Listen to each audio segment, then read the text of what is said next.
Even with advancements in technology and education, the number of new HIV cases in Wisconsin has not gone down the past few years.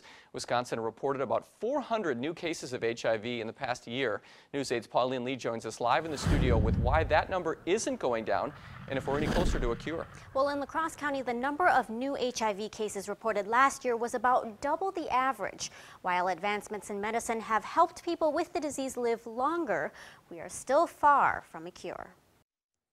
Bill Keaton of the AIDS Resource Center of Wisconsin says HIV/AIDS is a never-ending battle. We have more and more people at risk for HIV than ever before. A new report from the Wisconsin Department of Health Services says of the roughly 400 new HIV cases Wisconsin saw in 2012, 6 were in La Crosse County. And while men having sex with men and people sharing needles are still the most at risk, a new group of people is becoming more affected. We're seeing more and more HIV infections among young people than ever before, and that's really concerning. Dr. Dave McNamara from Gunderson Lutheran says part of the increase has to do with the lack of education. It's fallen off the radar screen of many people. The report comes at a time when doctors across the nation have made headlines for potential cures. Doctors at the University of Mississippi used aggressive treatment on a newborn whose mother was HIV positive. The baby later showed no signs of the virus. On Tuesday, doctors at the University of Minnesota performed a rare bone marrow transplant, hoping to cure a 12-year-old boy born with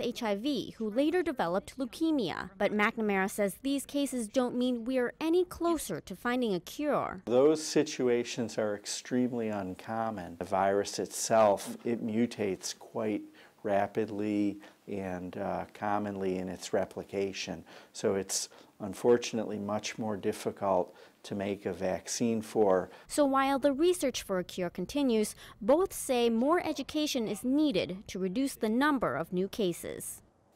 Now, the number of new HIV cases has increased in Minnesota. The state's health department says it saw about an 8% increase last year. That's nearly 40 new cases.